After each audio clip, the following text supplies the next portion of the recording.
पिता परमेश्वरा, आम्ही तुला करोडो धन्यवाद देतो। पुन्हा एकदा परमेश्वरा, खरोखर तू स्तुतीच्या सिंहासनावर विराजमान झालास। आमची भक्ती तू ऐकली, आमची प्रार्थना आराधना तू ऐकली प्रभू। कारण देवा, तुझं वचन सांगतं की तू स्तुतीच्या सिंहासनावर विराजमान होणारा देव आहे आणि आमच्या देवाने स्तुतीच्या सिंहासनावर विराजमान व्हावं म्हणून प्रभू आम्ही तुझी भक्ती केली, आम्ही तुझी स्तुती केली। कारण आम्ही तुला काय देऊ शकतो? जग ना जगातला भरणा सगळं तुझं आहे प्रभू।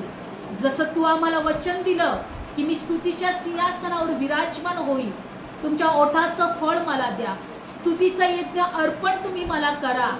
आणि म्हणून देवा, आज आम्ही एकत्र आलो, तुझी भक्ती केली, आमच्या ओठाचं फळ अर्पण केलं आणि आम्ही विश्वास ठेवतो की तू ते मान्य केलं, तू आमची भक्ती ऐकली। देवा, आता जे काही वचन घेऊ त्या वचनाद्वारे आम्हाला स्पर्श कर, वचनाद्वारे तू आम्हाला आशीर्वादित कर। आणि प्रभू आम्ही प्रार्थना करत आहे की परमेश्वरा, जे लोक ऐकत आहे प्रत्येकाला तू स्पर्श कर, आशीर्वादित कर। धन्यवाद प्रभू हे वचन घेण्यासाठी। देवा, मी प्रार्थना करते, मला कृपा पुरव। ओठ माझे असू दे पण शब्द तुझे असू दे आणि प्रत्येकाच्या जीवनाद्वारे तुझं गौरव होऊ दे। प्रभू येशूच्याच नावात प्रार्थना करतो, आमेन। Praise the Lord. जसं देवाचं वचन आम्हाला सांगतं की प्रभू येशू ख्रिस्त ह्या जगामध्ये आला यासाठी की त्याने आम्हाला निवडावं, आम्हाला शोधावं आणि आम्हाला परमेश्वराची लेकरं होण्याचा अधिकार द्यावा। Praise the Lord.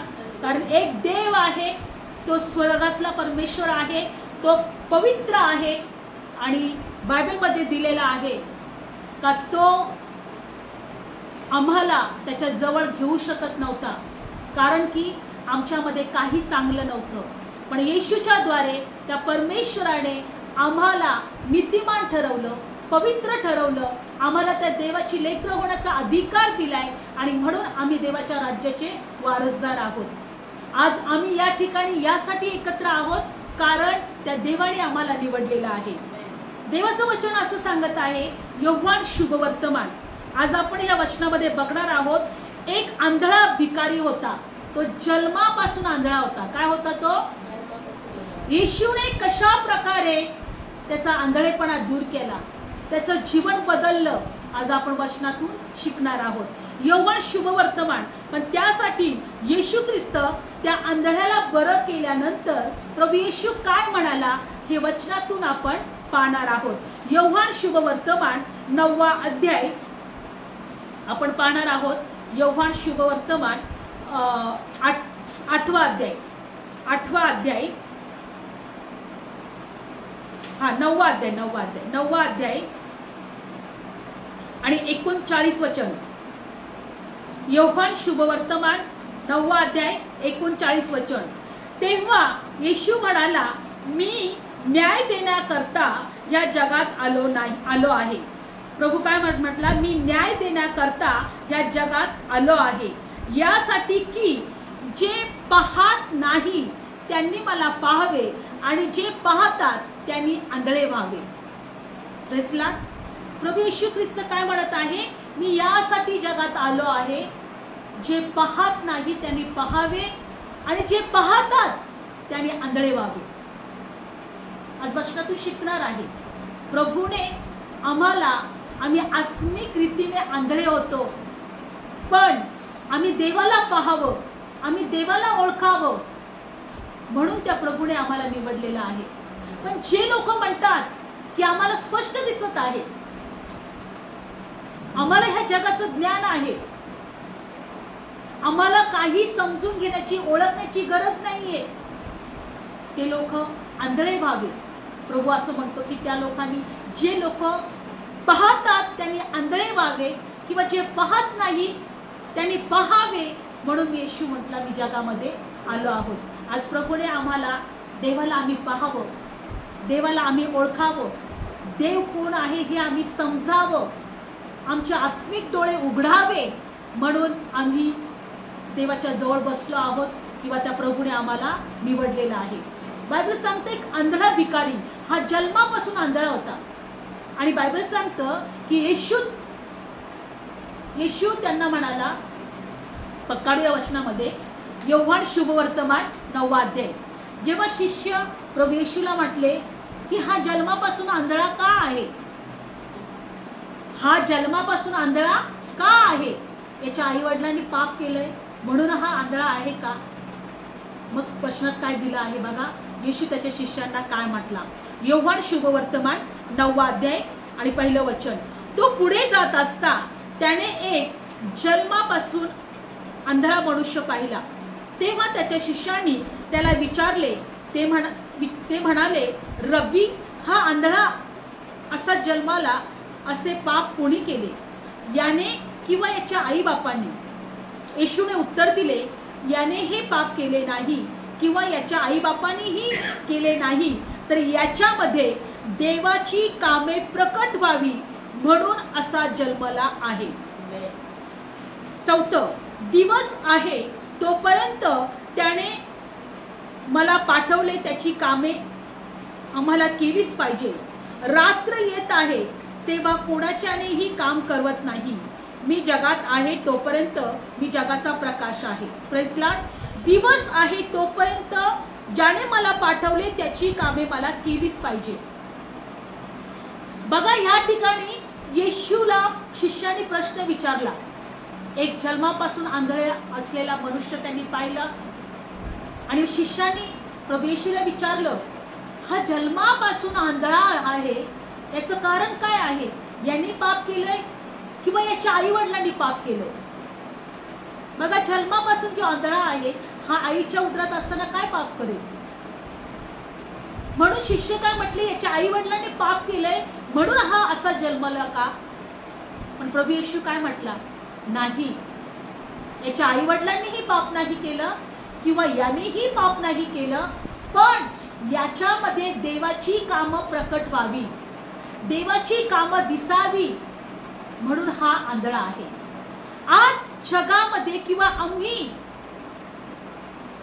कित्येक वेळेस ज्यावेळेस जेव्हा प्रभू येशूवर विश्वास ठेवत नव्हतो आणि आज आम्ही येशूवर विश्वास ठेवतोय, यासाठी विश्वास ठेवत आहोत, आमच्यामध्ये देवाची कामं प्रकट व्हावी. काय व्हावी?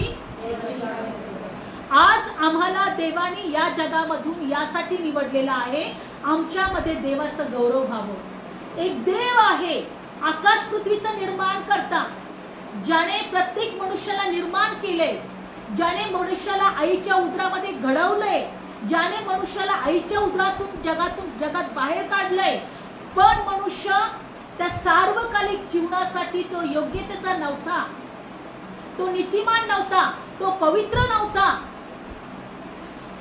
आणि म्हणून तो देवाला ओळखू शकला नव्हता. देवाचं ज्ञान त्याला प्रकट झालेलं नव्हतं. पण आज देवाने आम्हाला यासाठी निवडले की आम्ही देवाला ओळखावं, आम्ही देवाला पाहावं आणि देवाची कामे आमच्याद्वारे प्रकट व्हावी. आणि म्हणून या ठिकाणी येशू त्या आंधळ्याकडे गेला आणि त्याला कशा प्रकारे त्यांनी त्याला बरं केलं या वचनातून आपण पाहणार आहोत. 6वं वचन.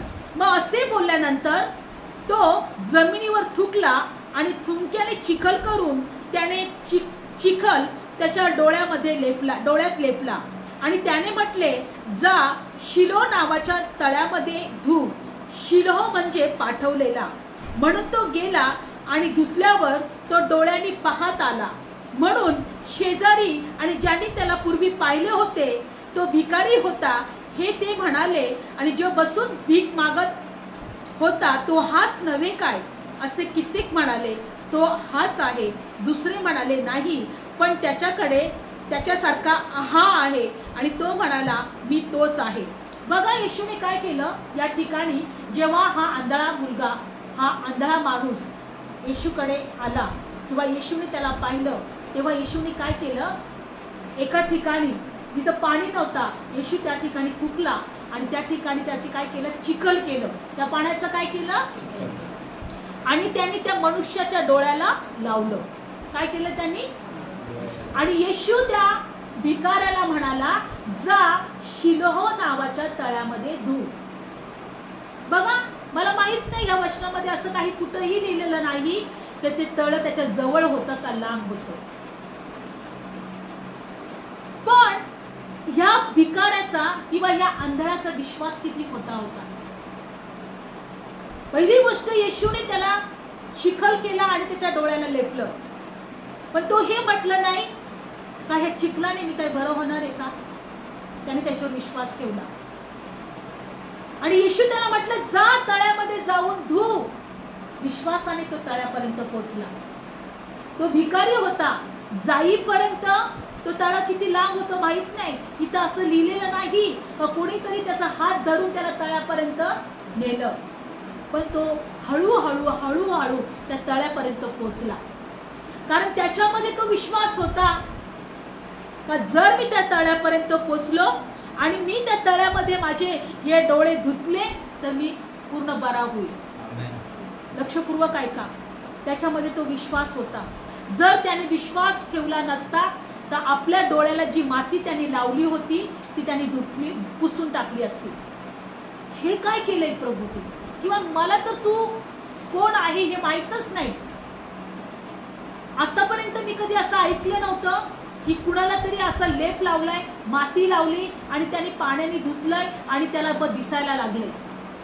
तो माणूस बोलू शकला असता, त्याचे डोळे त्याने पुसून टाकले असते, त्याच्या जागेवर कदाचित आम्ही असतो, आम्हाला खूप मोठी जखम झाली असती, कोणीतरी माणूस आला असता आणि चिखल करून आमच्या जखमेला लावलं असतं तर आम्ही काय करू, ते पुसून टाकलं असतं. आम्ही काय केलं असतं, ते आम्ही म्हटलं असतो असं कधी होतंय का, या जखमेला इतकी मोठी जखम झाली आणि याच्यावर तू माती लावायला सांगतोस, मी कधी बरा होईल का. ए तू मूर्ख आहेस, निघून जा इथून, मला असं काही सांगू नको, मी असं काही करणार नाही. पण या आंधळ्याने एका मनुष्यावर विश्वास ठेवला. कारण बायबलमध्ये दिले, तुम्ही हा पूर्ण अध्याय जर वाचला, तो येशूला ओळखतच नव्हता. येशू कोण आहे ओळखतच नव्हता, पण त्याच्यामध्ये किती मोठा विश्वास होता. माती डोळ्याला लावणं म्हणजे येशूला दाखवायचं होतं का तुम्ही माती आहात, तुमचं शरीर हे मातीने घडवलेलं आहे. म्हणून येशू म्हटला माती पुन्हा मातीला. आणि बायबल सांगतं तो चाचपत कसं तरी का होईना त्या तळ्यापर्यंत पोहोचला असेल. किती विश्वासाने तो पोहोचला होता, किती विश्वासाने ते तळ्यापर्यंत पोहोचला होता. तो पोहोचलाच नसता, त्याने विश्वासच ठेवला नसता, त्याने या सगळ्या गोष्टी मूर्खपणासारख्या समजल्या असत्या, तो बरा झालाच नसता. तो बरा, विश्वास खूप मोठा आहे. बायबल सांगतं आज पण देवाची इच्छा आहे का मनुष्याने चाचपत कसं तरी त्या परमेश्वराला प्राप्त करावे. असं दिलेलं आहे वचनामध्ये. काढू एका वचनामध्ये, प्रेषितांचं कृत्यमध्ये काय दिलेलं आहे, मनुष्याने चाचपत कसं तरी मनुष्याला देवाला काय करावं, प्राप्त करावं. काढू वचन, प्रेषितांचं कृत्य, परत आपण त्याच्या वचनात येणार आहोत. 17वा अध्याय, प्रेषितांचं कृत्य 17वा अध्याय. काढलं वचन, 27 वचन वाचा. प्रेषितांचं कृत्य 17वा अध्याय आणि 27 वचन. यासाठी की त्यांनी देवाचा शोध करावा, म्हणजे त्यांनी चाचपत कसे तरी त्याला मिळवून घ्यावे. तरी तो आपणातील कोणी एकापासूनही दूर नाही. तरी तो आपणापासून कोणा एकापासून पण दूर नाही. बायबल सांगतं की त्यांनी देवाचा शोध करावा, म्हणजे त्यांनी चाचपत कसे तरी त्याला मिळवून घ्यावे. तरी तो आपणातील कोणा एकापासून पण दूर नाही. आपल्या प्रत्येकापासून तो दूर, देव मनुष्यापासून दूर नाही. देव मनुष्यापासून दूर, पण देवाची इच्छा आहे का आम्ही चाचपत कसं तरी त्याला मिळवून घ्यावं, त्याला प्राप्त करावं, त्याला शोधावं. आणि म्हणून जेव्हा हा आंधळा भिकारी, जेव्हा त्याला येशूने मातीचा लेप लावला आणि जेव्हा येशू त्याला म्हटला तळ्यापर्यंत जा किंवा त्या शिलो नदीपर्यंत जा, त्या पाण्यापर्यंत जा. पाणी म्हणजे पवित्र आत्मा आहे. येशू म्हटला मी जिवंत पाण्याचा झरा आहे. पवित्र आत्मा म्हणजे पाण्याचा स्रोत आहे. आम्ही जोपर्यंत पवित्र आत्म्यापर्यंत पोहोचत नाही आमचे डोळे उघडले जात नाही. जोपर्यंत आम्ही देवाच्या आत्म्यापर्यंत जात नाही, पोचत नाही, आमचे डोळे उघडले जात. आणि बायबलमध्ये दिले तो विश्वासाने त्या पाण्यापर्यंत पोचला. आणि मला हे म्हणायचं आहे तो चाचपत चाचपत चाचपत त्या तळापर्यंत पोचला असेल. कारण की जर एखादा आंधळा माणूस असेल त्या गावामध्ये जर तो राहत असेल तो चाचपत चाचपत त्याला सगळ्या गोष्टी माहीत होतात काय कुठं आहे आणि तो तिथपर्यंत पोचला. आणि बायबलमध्ये दिलेला आहे का त्यानंतर तो तिथे परत आल्यानंतर मग काय झालं आपण वचनामध्ये पाहणार आहोत. काढूया वचन. आणि मग 7वं वचन. आणि मग त्याला म्हटले जा शिलोच्या नावाच्या तळ्यात धू. आणि शिलो म्हणजे पाठवलेला. येशू कोण आहे? कोणी त्याला पाठवलंय? परमेश्वराने. म्हणून येशूमध्ये जेव्हा आम्ही राहतो आमचे आत्मिक डोळे उघडले जातात. हा पाठवलेला. आणि पुढं म्हणून तो गेला आणि धुतल्यानंतर तो डोळ्यांनी पाहत आला. म्हणून शेजारी ज्याने त्याला पूर्वी पाहिले होते तो भिकारी होता ते म्हणाले जो बसून भीक मागत होता तो हाच नव्हे काय. Praise Lord. सगळ्यात महत्वाचं तो आंधळा असल्यामुळे तो भीक मागत होता. काय मागत होता? येशूची इच्छा होती का त्याने भीक मागावं? आज पण जगामध्ये मनुष्याने एक भिकारी जीवन जगावं ही देवाची इच्छा नाहीये. देवाने मनुष्याला भीक मागण्यासाठी एक दरिद्र जीवन जगण्यासाठी निवडलेलं नाही, बोलवलेलं नाही, निर्माण केलेलं नाही. एका राजासारखं जगायलासाठी बोलवले. एक राजासारखं जगायला. कारण आम्ही राजाची लेकरं आहोत. आम्ही कोण आहोत? राजाची लेकरं आहोत. आज सैतानाने मनुष्याला भिकारी करून ठेवलंय, आंधळं करून ठेवलंय, मागणारं करून ठेवलंय. रस्त्यावर बसण्यासाठी त्यांनी अशा प्रकारे त्याची परिस्थिती करून ठेवली आहे. पण येशूची इच्छा नाही आम्ही भिकारी. आता तो जेव्हा डोळं त्याला मिळाले किंवा जेव्हा त्याचा आंधळेपणा दूर झाला काय तो भीक मागत असेल का? आता तो रस्त्यावर बसला असेल का? बसला असेल का? नसेल ना. नाही. आता तो काहीतरी उद्योग करत असणार किंवा तो काहीतरी कामधंदा करत असणार. तो भिकारी जीवन राहिलं नसेल त्याचं भिकारी जीवन. आणि पुढं काय झालं बघा. आणि मग त्याला लोकांनी विचारलं. 11 वचन. हा या 10वं वचन. यावरून त्याने त्याला म्हटले तुझे डोळे कसे उघडले? कारण लोक त्याला बघायला लागले. अरे हा तोच भिकारी आहे का? कोणी म्हटला हा तोच आहे, कोणी म्हटलं नाही नाही त्याच्यासारखं कोणीतरी दिसत असेल. ज्याला डोळे अगोदरपासून असतील तो कोणीतरी हा असेल. मग त्याला लोकांनी विचारलं तुला डोळे कसे आले? तू कसं काय पाहू शकला? पुढे काय झालं बघा. मग तो काय म्हटला? येशू नावाच्या माणसाने. काय म्हटलं तो? येशू नावाच्या माणसाने चिखल केला आणि माझ्या डोळ्याला लेपून मला सांगितले शिलो जाऊन धू. तेव्हा मी जाऊन धुतल्यावर मला दृष्टी मिळाली. मग त्याने म्हटले तो कोठे आहे? तो म्हणाला मला काय ठाऊक नाही. येशूला त्याने ओळखलं होतं का? तो प्रभू आहे, तो देवाचा पुत्र आहे, तो तारणारा आहे, त्याच्या ठाई सार्वकालिक जीवन आहे. तो म्हटलं येशू नावाच्या माणसाने मला ही आयडिया दिली, मला चिखल लावलं माझ्या डोळ्याला आणि जाऊन धू म्हटला आणि मला दृष्टी मिळाली. त्याला विचारलं तो कोठे आहे? मला नाही माहिती. आणि बायबल सांगतं की जेव्हा येशूने हा चमत्कार केला तेव्हा शब्बात होता. काय होता? शब्बात म्हणजे शब्बातच्या दिवशी काही कोणी काम करायचं, भाकरी सुद्धा करून खायच्या नाही. आदल्या दिवशी जे केलेलं आहे ते खायचं. कोणतीही वस्तू उचलायची नाही, नगराच्या बाहेर काही न्यायचं नाही, नगराच्या आतून काय आणायचं नाही. सगळ्या लोकांनी शब्बातच्या दिवशी एका ठिकाणी एकत्र यायचं, मोशेचं नियमशास्त्र वाचायचं, देवाचं गौरव करायची, देवाची भक्ती करायची आणि तो दिवस पूर्ण आठवड्यातून एकदा तो पूर्ण दिवस देवाला द्यायचा. पण या दिवशी येशूने आंधळ्याला दृष्टी दिली होती आणि लोक चौताळले. आज शब्बात होता, कोण येतो? त्यांनी हे काम केलं आणि त्याला पकडण्यासाठी, त्याला धरण्यासाठी लोक इकडे तिकडे फिरत होते. बघा वचनातून आपण बघणार आहोत या आंधळ्याच्या भोवती काय काय घडलं नंतर, दृष्टी मिळाल्यानंतर. काढू वचन पुढचं. मग जो पूर्वी आंधळा होता त्याला त्यांनी परुषाकडे आणले. आंधळ्याला एका परुष लोकांकडे आले, जे नियमशास्त्राचे अधिकारी होते, जे सगळं हे चालवत होतं, अधिकार ज्यांच्या हातात होता, त्याच्याकडे त्या आंधळ्याला धरून घेऊन आले. जोपर्यंत आंधळा होता ते बिचारा कोणी दया केली नसेल, त्याची निंदा केली असेल, त्याला वाईट साईड बोलले असतील, पण जेव्हा त्याला डोळे आले त्याला परुषाकडे घेऊन आले. काय झालं बघा. आणि मग ज्या दिवशी येशूने चिखल करून त्याला डोळे उघडले तो शब्बात होता. या वास्तव तुला दृष्टी कशी मिळाली अशी पुरुषाने त्याला विचारले. तेव्हा तो त्यांना म्हणाला, त्याने माझ्या डोळ्यात चिखल लावला आणि मी जाऊन धुतले आणि मी डोळ्यांनी आता पाहतोय. कारण ते एकच प्रश्न, कशी काय तुला दृष्टी मिळाली? त्याने माझ्या डोळ्याला चिखल लावला, मी जाऊन धुतले आणि आता मी पाहतोय. बघा पुढं. यावरून परुषातील कित्येक म्हणाले, हा माणूस देवापासून आलेला नाही, कारण हा शब्बात पाळत नाही.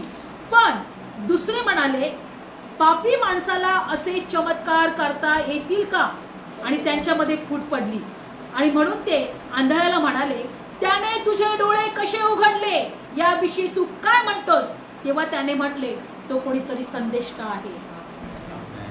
लक्षपूर्वक ऐका. इथं त्या मनुष्याला घेऊन यांच्यामध्ये चर्चा चालू आहे. काय चर्चा चालू आहे? हा जर देवापासून असता तर शब्बात दिवशी असा काम त्याने केलं नसतं, कारण शब्बात मध्ये कोणतंही काम करायचं नाही असा नियम आहे. काही लोक म्हटले, हा जर पापी असता तर याच्याकडून हा चमत्कार झालाच नसता. शेवटी त्याला परत त्या मनुष्याला विचारलं, तू काय म्हणतोस याच्यावर?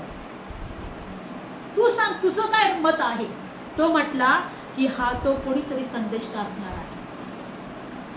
त्याला घेऊन चर्चा चालू आहे. आता हे लोक इथंच गप्प बसत नाही, आता याच्या आई वडिलांकडे जातात. हाच आहे का तुमचा मुलगा बरा झालेला? आता कुठे जातात हे? आई वडिलांकडे. पुढे बघूया. तरी यहुद्यांनी ज्याला दृष्टी मिळाली होती त्याच्या आई बापास बोलावले. तोपर्यंत तो आंधळा होता, त्याला दृष्टी मिळाली आहे असे त्याने त्याच्याविषयी विश्वास धरला नाही. बघा, त्याच्या आई वडिलांना विचारलं चौकशी करायसाठी, खरंच हा आंधळा होता का आंधळा होण्याचं नाटक करत होता? त्याच्या आई वडिलांना बोलून घेतलं, कारण तो आंधळा होता असं त्यांनी त्याच्यावर विश्वास, हा आंधळा नसेलच, आंधळा होण्याचं नाटक करत असेल, आंधळा बनून भूक मागत असेल आणि आता म्हणते की माझ्या जीवनात काहीतरी चमत्कार झालाय. आई वडिलांना बोलून घेतलं, तुमचा मुलगा खरंच आंधळा होता का जन्मल्यापासून? त्यांना विचारण्यासाठी. पुढं काय झालं? 19. पण त्यांनी त्यांना विचारलं, ते म्हणाले, तुमचा मुलगा जो आंधळा जन्मला म्हणून तुम्ही म्हणाला तो हाच आहे काय? तर आता हा डोळ्यांनी पाहत आहे, हे कसे? जर तो आंधळा आहे तो कसं काय डोळ्यांनी पाहतोय? आई वडिलांना विचारतात. त्याच्या आईबापांनी त्यांना उत्तर देऊन म्हटले, हा आमचा मुलगा आहे, हा आंधळा जन्मला होता हे आम्हाला ठाऊक आहे, परंतु आता हा डोळ्यांनी पाहत आहे हे कसे ते आम्हाला ठाऊक नाही, किंवा त्याचे डोळे कोणी उघडले हेही आम्हाला ठाऊक नाही. त्याला विचारा, तो वयात आलेला आहे, तो स्वतःविषयी सांगेल. त्याचे आईबाप यहुद्यास भीत होते म्हणून त्यांनी असे म्हटले, कारण हा ख्रिस्त आहे असं जर कोणी पत्करील तर त्याला सभास्थानाच्या बाहेर पाठवावे किंवा घालवावे असं यहुद्यांनी अगोदरच एकोपा केला होता. त्यामुळे त्याच्या आई वडिलांना म्हटले, तो वयात आला आहे, त्याला विचारा. बघा, त्या नगरामध्ये असं चाललं होतं की येशू हा ख्रिस्त आहे असं जो कोणी म्हणेल त्याला सभास्थानातून बाहेर घालवायचं, त्याला चर्चमध्ये येऊ दे. सभास्थानामध्ये काय चाललं होतं? मोशेचा नियमशास्त्र चालू होता. देवाने दिलेल्या त्या 10 आज्ञा, देवाने दिलेल्या त्या आज्ञाप्रमाणे जो कोणी वागत नाही त्याला ठार मारावे, हा नियमशास्त्र मोशेचा त्या ठिकाणामध्ये चालला होता. आणि बायबल सांगतं की जो कोणी देवाची नावाची निंदा करेल त्याला पण ठार मारायचं. आणि बायबलमध्ये दिलेला आहे की येशू हा ख्रिस्त आहे, हा देवाचा पुत्र आहे असं कोणीही मानायचं नाही. आणि जो कोणी मानेल, यहुदी लोक म्हणायचे, शास्त्री परुषी लोक म्हणायचे, त्या मनुष्याला सभास्थानामध्ये किंवा नगरामधून बाहेर घालवायचे. आताच नाही तर पूर्वजांपासून, पूर्वीच्या काळापासून हे होत आलेलं आहे. येशूवर कोणी विश्वास ठेवेल त्याला बाहेर घालवायचं. चमत्कार झाला, किती चांगली गोष्ट होती. एखाद्या आंधळ्याला डोळे मिळाले, किती चांगली गोष्ट होती. आज सुद्धा आजारांना बरं केलं जात आहे, किती चांगली गोष्ट होत आहे. याच्यामध्ये वाईट काय आहे का? किंवा जे लोक पापी आहेत, जे ते लोक देवाकडे येऊन त्यांना देव पवित्र ठरवतो आहे, ही चांगली गोष्ट आहे ना. पण चांगल्या गोष्टीसाठी विरोध केला जात आहे. चमत्कार होत आहे म्हणून विरोध केला जात आहे. हे तेव्हाही होतं आणि हे आजही आहे. आई वडिलांना बोलवलं, त्याला पण बोलवलं, सांग तुझे डोळे कसे चांगले झाले, सांग तू कसं काय पाहू शकला. आई वडील म्हटलं आम्हाला नाही माहिती, आता आमचा मुलगा मोठा झालाय, तो वयात आलाय, तुम्ही त्यालाच विचारा. परत त्याला विचारायला आले, परत त्याला विचारायला. तो काय उत्तर देतो बघा, 26 वचन. आणि या वास्तव त्यांनी त्याला म्हटले, त्याने तुला काय केले, त्याने तुझे डोळे कसे उघडले, सांग. त्याने काय केलं तुला, कसे त्याने तुझे डोळे उघडले. परत त्याला विचारतात. मग तो काय म्हटला, मग त्याने त्याला उत्तर दिले, आताच मी तुम्हाला सांगितले तरी तुम्ही ऐकले नाही. तुम्ही पुन्हा पुन्हा ऐकायला काय इच्छिता. तुम्ही त्याचे शिष्य होऊ पाहता काय. तो काय म्हटलं त्यांना, तुम्ही पुन्हा पुन्हा का मला विचारता, कसे उघडले सांग बरं, त्यांनी तुला काय केलं बरं, तू काय केलं बरं. तो म्हणतो तुम्ही परत परत काय विचारतात, तुम्हाला त्याचे शिष्य व्हायचंय का. तो पण इथं संदेश का आहे, पण तुम्हाला त्याचं शिष्य व्हायचंय का. ते काय म्हणतात, त्याला उत्तर देतात. 28 वचन. तेव्हा त्याने त्याची निंदा केली आणि त्याला म्हटले, हा तू त्याचा शिष्य आहेस, आम्ही तर मोशेचे शिष्य आहोत. आम्ही कोणाचे शिष्य आहोत, मोशेचे शिष्य आहोत. आम्हाला ठाऊक आहे की देव मोशेशी बोलला, परंतु हा तर कोटला आहे, आम्हाला ठाऊक नाही. येशूला ते लोक ओळखत, मोशेला ओळखत होते, नियमशास्त्राला ओळखत होते. नियमशास्त्रानुसार जो कोणी वागणार नाही त्याला दगडाने ठेचून द्यावं, त्याला मारावं, हे सगळ्या गोष्टी त्यांना माहित होत्या. पण देवाने सांगितलं होतं की मोशे नंतर असा एक कोणीतरी मनुष्य येणार आहे जगामध्ये, जो देवाचा पुत्र असणार आहे, जो त्याच्यावर विश्वास ठेवी त्याला जीवन मिळेल. हे फक्त मोशेपर्यंतच अडखळले होते. मोशेला आम्ही ओळखतो, मोशे देवाशी बोलला, देव मोशेशी बोलला आणि आम्ही त्याचे शिष्य आहोत. पण हा कोण आहे आम्हाला माहित नाही आणि आम्ही काय याचे शिष्य नाही. पुढे काय झालं बघा. मग पुढचं वचन 32 वचन. जर हा माणूस देवापासून नसता त्याला काहीच करता आले नसते. त्यांनी त्याला उत्तर दिले, तू अगदीच पाप्यांमध्ये जन्मलास आणि तू आम्हाला शिकवतोस काय. आणि त्यांनी त्याला बाहेर घालवले. त्यांनी कुठं घालवले त्याला, तू आम्हाला शिकवतोस, तू जन्मापासून आंधळा आहेस, तू पाप्यांमध्ये जन्मलेला आहेस आणि तू आम्हाला शिकवतो का हा देवापासून आहे. लक्षपूर्वक ऐका, येशू ख्रिस्त आहे, देवाचा पुत्र आहे. त्यांनी त्याच्या जीवनात चमत्कार केलाय, पण किती लोक विरोधी उठले. हे चुकीचं आहे ठरवण्यासाठी, हे चुकीचं आहे ठरवण्यासाठी. येशू हा देव नाहीये असं ठरवण्यासाठी. शेवटी त्या मनुष्याला सभास्थानाच्या नगराच्या बाहेर हाकलून दिलं. का हाकलून दिलं, कारण हा येशूवर विश्वास ठेवणारा होता. येशूने त्याचे डोळे उघडले होते, येशूने त्याचं जीवन बदललं होतं, येशूने त्याला आशीर्वादित केलं होतं. त्याला नगराच्या बाहेर घालवलं. काय केलं, पूर्वीपासून हे होत आलंय आणि आताही होत आहे. पण येशू त्याला काय म्हटला, नगराच्या बाहेर घालवल्यानंतर येशू त्याला भेटला. येशू काय केलं त्यांनी, येशू त्याला भेटला आणि काय केलं बघूया. 35 वचन. मग त्यांनी त्याला बाहेर घालवले, हे येशूने ऐकले. तेव्हा त्याने त्याला भेटून म्हटले, तू देवाच्या पुत्रावर विश्वास ठेवतोस काय. तो नगराच्या बाहेर गेल्यानंतर येशू त्याला परत भेटायला आला आणि येशू त्या मुलाला, त्या मनुष्याला काय म्हणतो, तू देवाच्या पुत्रावर विश्वास ठेवतोस काय. तो काय म्हणतो बघा. त्याने उत्तर देऊन म्हटले, हे प्रभू, मी त्याच्यावर विश्वास ठेवावा, मला सांग तो कोण आहे.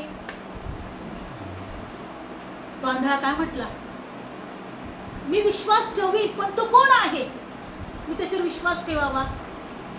तो काय म्हटला बघा. येशू त्याला म्हणाला, तू त्याला पाहिलं आहे, तुझ्याशी बोलणारा तो तूच आहे. तेव्हा त्याने म्हटले, हे प्रभू, मी विश्वास ठेवतो, मग त्याने त्याला नमन केले. प्रेसला त्या आंधळ्याने येशूला ओळखावं की हा देवाचा पुत्र आहे. पण आंधळ्याच्या जीवनात चमत्कार झाला, आंधळ्याचे डोळे उघडले, सगळीकडे त्याच्या नावाची चर्चा झाली, पण हा येशू देवाचा पुत्र आहे अजूनही तो ओळखत नव्हता. मग येशू त्याच्याकडे आला आणि तो म्हटला, तू देवाच्या पुत्रावर विश्वास ठेवतोस काय? तो म्हटलं, कोण येतो? मी आहे. मग तो म्हटला, हा मी तुझ्यावर विश्वास ठेवतो, तू देवाचा पुत्र आहे. येशू देवाचा पुत्र आहे असं त्या आंधळ्याने ओळखावं म्हणून त्याच्या जीवनात चमत्कार झाला होता. आज आम्हाला देवाने यासाठी निवडले का येशू देवाचा पुत्र आहे आणि आम्ही त्याच्यावर विश्वास ठेवावा आणि आम्हाला ते देवाचं सार्वकालिकाचं जीवन मिळावं म्हणून आमची दृष्टी उघडलेली आहे, म्हणून आमचे आत्मिक डोळे उघडलेले आहे आणि म्हणून आम्ही या ठिकाणी आहोत. आणि म्हणून आज आम्ही म्हणत आहे की येशू तू देवाचा पुत्र आहे.